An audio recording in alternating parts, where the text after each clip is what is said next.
Let's try this again. Hello there. So, thank you very much. I'm going to talk to you all a little bit about why e-learning sucks.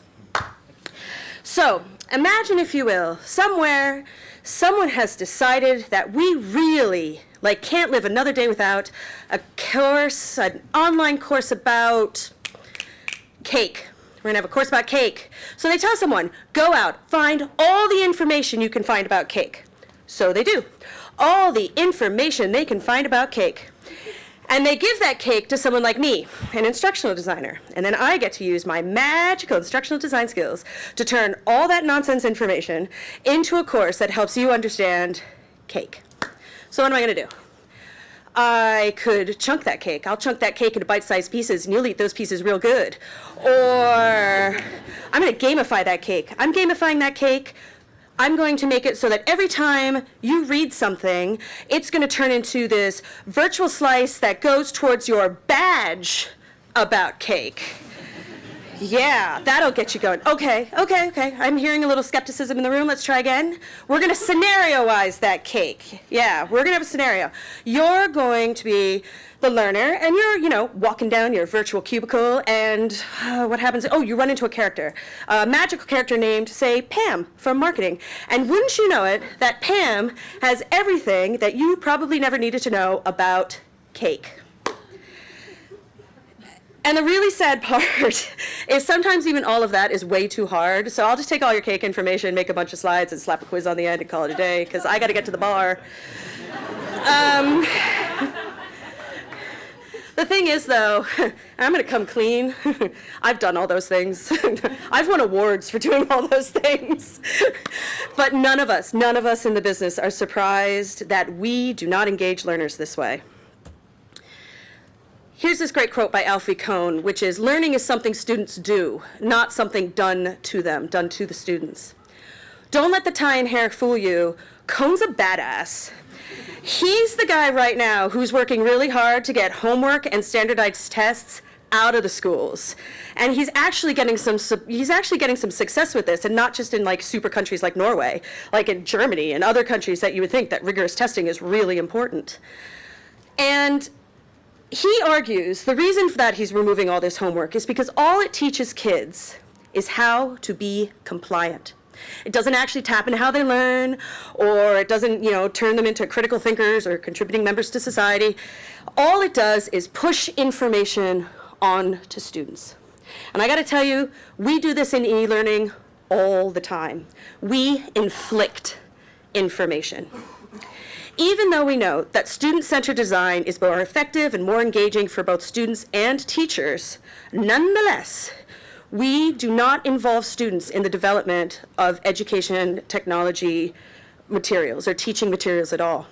Believe you me, I just came back from an educational technology conference, and the dominant theme was how New Zealand teachers are still using 19th century practices. That's the 1800s, 19th century practices. This despite the huge amount of technology that we have literally poured into classrooms over the last 25 years. And the reason why is because we still think that learning is something that is done to the student. This type of thinking, as you can tell, is pretty prevalent amongst learning developers. I'm part of a weekly Twitter chat. Has anyone been in a Twitter chat? That guy? That must be you.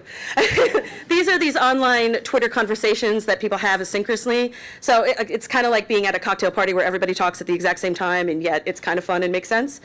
It sounds better than it is. But the idea is that we have these conversations. And so the one I'm in weekly is a pretty casual chat. And we were talking about MOOCs, massive open online courses. And one of the course developers was talking about how he's building this MOOC.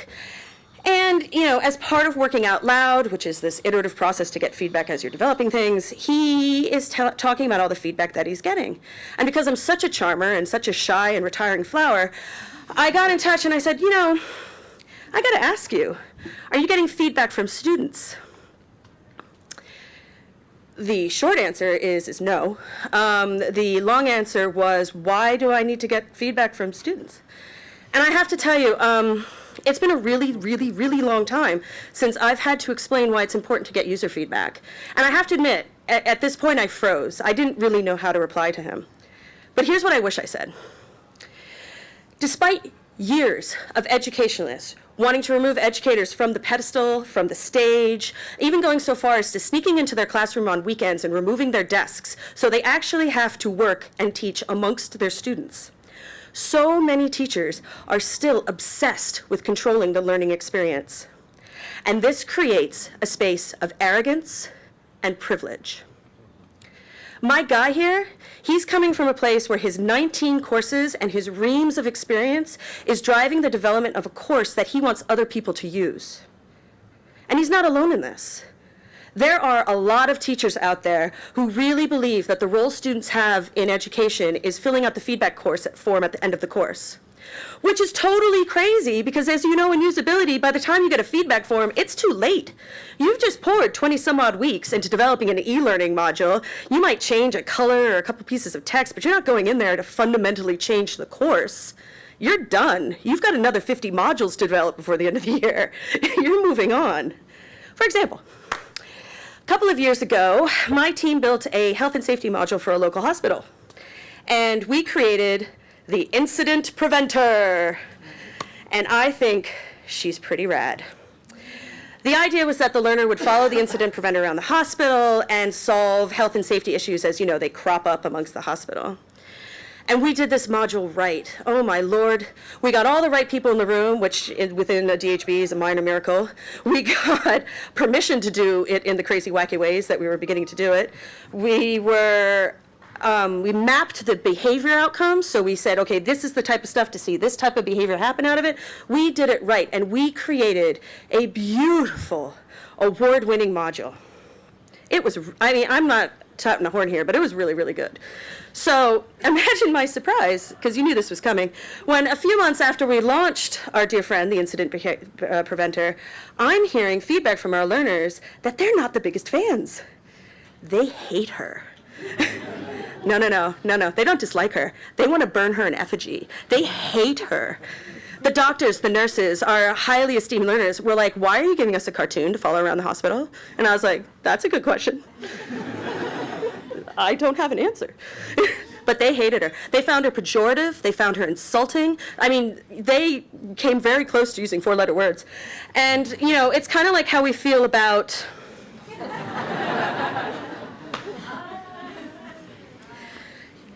winning awards. So, thinking back to how we built this module, I realized we created the incident preventer, who I'm still very fond of, for our collaborators, our health and safety team.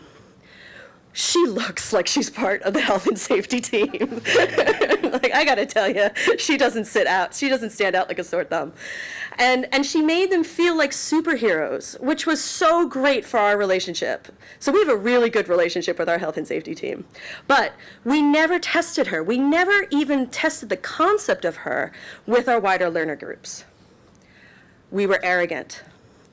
I was arrogant, and because I thought that we knew what our learners liked better than they did.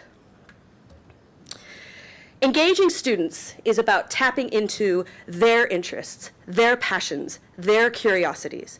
And this is why I think it is so important for UX to get involved in education. Because even when we do things right, it's pretty easy to forget some of the really basic tenets about designing a learning experience.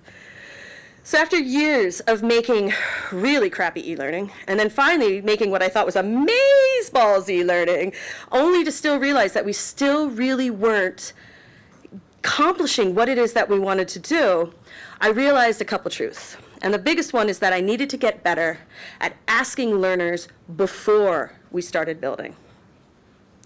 So I bought a bunch of pizzas, and I asked some cooking students, hey, cooking students, what is about e-learning that really excites you?